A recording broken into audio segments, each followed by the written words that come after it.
मैं प्रदेश स्तरीय बैठक बुलाई थी भोपाल में, मैं पिंकी भाई उसको कैंसिल करके आया प्रदेश की बैठक। और इसलिए करके आया हूं तो बैठक तो कल भी हो सकती है, लेकिन अगर किसानों की जमीन छिन गई और किसान भूखों मर गए तो दामोदर को नींद नहीं आएगी। इसलिए ये लड़ाई लड़ना पहले जरूरी है, इसलिए मैं आपके बीच में आया। अभी बहुत सारे वक्ताओं ने बहुत सारी बातें रखी, लेकिन मैं एक बात बड़े स्पष्ट तौर पे कह दूं कलेक्टर से। जिस कलेक्टर ने बोला, केशव ने मुझे बताया, मेरे छोटे भाई ने और सभी साथियों ने, अध्यक्ष जी ने, सभी ने, कि कलेक्टर ने कहा कि हमें भीम आर्मी आजाद समाज पार्टी की जरूरत नहीं है। देखो, नालायकी करोगे तो तुमसे बड़े नालायक फिर हम हैं, अगर नालायकी चाहते हो तो। ये इलेक्टर कलेक्टर जितने भी होते हैं, ये सब होते हैं हमारे नौकर। कौन? नहीं, रुको, किसान चिल्ला के बोलेंगे। कलेक्टर कौन होता है बताओ? पीछे वाले बोलो, दूसरे पे ताव देके बोलो, बोलो कौन होता है कलेक्टर? नौकर। अब हमारे सत्येंद्र विद्रोही जी ने कह दिया कि हम संविधान को मानते हैं जो हमारे बाप ने लिखा है, इसलिए तुम हमसे बड़े पद पे हो। ये बिल्कुल हमसे बड़े पद पे नहीं है, हम सब इनसे बड़े पद पे हैं। और अगर ये हमारी नौकरी नहीं करेंगे, मुझे मालूम है कितने साल हो गए इनको यहाँ, कितने साल जाना चाहते हैं क्या? सुन लो मिस्टर श्रीवास्तव, अगर तुमको भीम आर्मी की और आजाद समाज पार्टी की जरूरत नहीं है तो ये तो कह रहे हमारे भाई प्रदेश अध्यक्ष जी के इस जिले को आपकी जरूरत नहीं है।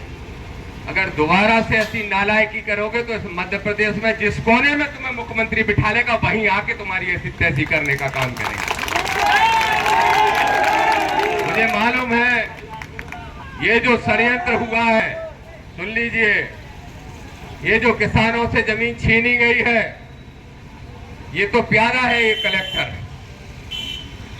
इसमें बड़े बड़े नेता लोग शामिल हैं, उनके चमचों के नाम जमीन कर दी गई, किसी के भाई के नाम जमीन कर दी गई।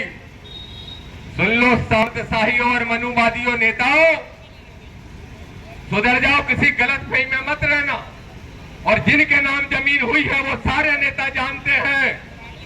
दामोदर यादव भिंड के चौराहे पे कलेक्ट्रेट पे खड़े होकर ऐलान करता है, चुपचाप समझा दो इन अपने पिल्लों को और लौटा दो किसानों की जमीन, नहीं तो तुम्हारी हलक में से जमीन खींच लेंगे और तुम्हें ठिकाने लगाने का काम करेंगे। किसानों की जमीन छीनोगे। हम मानते हैं कि जनता से गलती हुई कि तुम्हारी सरकार बना देती है बार बार, मानते हैं कि गलती हुई, लेकिन उसका परिणाम ये मिलेगा कि तुम इसी किसान की जमीन छीनोगे और अपने चमचों के नाम करोगे। आज पत्रकारों के सामने नाम उजागर नहीं कर रहा हूं, लेकिन रामप्रीत भाई, पूरे अपने साथियों से, एक एक साथी से वादा करके जा रहा हूं, 7 दिन के अंदर मुझे बता देना। अगर 7 दिन में आप और आपके किसान साथी अनिल भाई संतुष्ट हो जाएं, आपके गांव के लोग, आपके संघर्ष के साथी, तो बता देना, नहीं तो भोपाल में पत्रकार वार्ता करके इसके मुख्यमंत्री को घेरने का काम मैं करूंगा इसी मुद्दे पर। क्या सोच रहे हो मिस्टर कलेक्टर? क्या सोच रहे हो मिस्टर श्रीवास्तव 2011 बैच के आईएएस? क्या सोच रहे हो तुम? भिंड में कुछ भी कर लोगे, किसी को पता नहीं चलेगा। अरे तुम हरकत करोगे, तुम्हारे मुख्यमंत्री के कान में इतनी जोर से जय भीम का नारा लगाएंगे, रात को भी उसको नींद नहीं आएगी। किसानों की एकता को कमजोर मत समझो, और चाहो तो पता कर लो दामोदर का इतिहास उठा के। 1 बार नहीं 6 बार जेल गया किसानों के लिए, और गर्व महसूस करता हूं किसानों के लिए जेल जाने में। और पता कर लेना, जब जब जेल गया हूं तब 2 दिन के अंदर कलेक्टर एसपी दोनों के तबादले हुए हैं, ध्यान रख लेना। नहीं जरूरत हमें सत्ताधारी दल की, हमारे पास नेता है रविंद्र भाटी, हमारे पास नेता है चंद्रशेखर आजाद, हमारे पास नेता है एक साथी नौजवान जो यहाँ खड़ा है, और तुमको ठिकाने लगाने के लिए हमारी ताकत काफी है। अगर ताकत कमजोर समझते हो तो कल के चैनल उठा के देख लो, ग्वालियर का कार्यक्रम देख लो, कल का ग्वालियर का कार्यक्रम। और फिर भी मन को तसल्ली नहीं हो तो तुम्हें ही दे दो बेटा श्रीवास्तव तारीख, वही दिन आ जाएंगे जय भिंड में 100 बसें भर के तो हम ले आएंगे। आ जाओ दतिया से। क्यों भगत जी आओगे सेवड़ा से? क्यों सेवड़ा वाले सब आओगे? कलेक्टर को सबक सिखाओगे?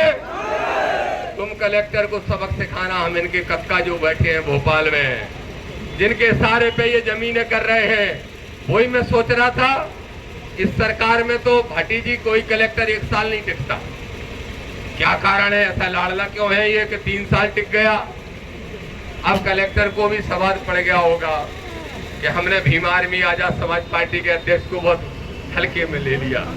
लेकिन अगर अभी भी सवाल नहीं पड़ा हो तो फिर कह रहा हूं चुनौती से बता दो तारीख, नहीं तो हम बता देंगे तुम्हारी भिंड की एक सड़क पे भी एक पैर रखने की जगह नहीं बचेगी। इतने अम्बेडकरवादी लोग यहाँ इकट्ठे होंगे। इसलिए हमारी 3-4 प्रमुख मांगे हैं। अभी भाटी जी बोलेंगे, विस्तार से आपको बताएंगे। और पत्रकार साथियों आप भी सुन लो, आपकी जिम्मेदारी है, क्योंकि आप हमारी आवाज को लाखों करोड़ तक पहुंचाने का काम करते हो। आपको किसानों की आवाज उठानी चाहिए, नहीं तो पेट आपका भी नहीं भरेगा, हमारा भी नहीं भरेगा, और ये जो अंदर बैठे हैं एसी में इनका भी पेट नहीं भरेगा अगर किसान की जमीन छीन गई तो। इसलिए मेरे पत्रकार साथियों सुन लो, 3 बातें मैं कह रहा हूं। कलेक्टर ध्यान से सुन लो, तुम सुन रहे हो, तुम्हारे लोग सुन रहे हैं, सीआईडी के लोग सुन रहे हैं जो भोपाल खबर पहुंचा रहे हैं, तो पहुंचा दो उस बड़े नेता को जिनके चमचों ने जमीनें छीनी हैं, और कह दो उनसे कि समय रहते जमीनों को लौटा दें। मैं आज वादा कर रहा हूं, मैंने अभी अपनी पार्टी के नेताओं से किसी से नहीं पूछा, लेकिन क्या करूं, मुझे तो वो क्या बोलते हैं, वो क्या आ जाते हैं, खड़े होते थे जोश आ जाता है। हाँ, जो पहले हम देवता कहते, जब से बीमारी में आए देवता नहीं कहते, तो अब नहीं कहते हम देवता को। तो जोश ऐसा आ जाता है कि हम अपने आप ही घोषणा कर देते हैं, और फिर घोषणा कर रहे हैं। उस दिन घोषणा की थी कि दुनिया की कोई भी ताकत नहीं रोक सकती, ग्वालियर हाई कोर्ट में बाबा साहब की मूर्ति लग के रहेगी। और आज घोषणा दामोदर यादव कह रहा है, दुनिया की कोई भी ताकत नहीं रोक सकती, इन किसानों की जमीन भी इनको वापस मिल के रहेगी। ये दामोदर यादव चुनौती से कह रहा है। आज रविंद्र भाटी और दामोदर आए हैं, कल जरूरत पड़ेगी तो चंद्रशेखर आजाद भी आएंगे। आज आए हैं हजारों में, कल आएंगे लाखों में। इसलिए तुमको चेताने के लिए आज आए हैं, सुधर जाओ और तत्काल प्रभाव से हमारी जमीनें हमारे भाइयों को लौटा दो, नहीं तो तुम्हारी जमीनें कहाँ हैं हम पूरी निकलवा लेंगे। श्रीवास्तव जी, हमारे पास बहुत आरटीआई कार्यकर्ता है, सब पता चल जाएगा कहाँ क्या क्या है।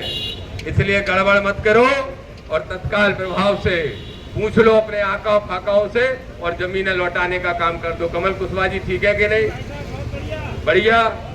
क्यों किसान भाइयों कहाँ है? हाथ उठाओ किसान, हाथ उठाओ किसान। नहीं रुक जाओ, अभी पार्टी के नेता लोग रुक जाओ, किसान लोग हाथ उठाओ।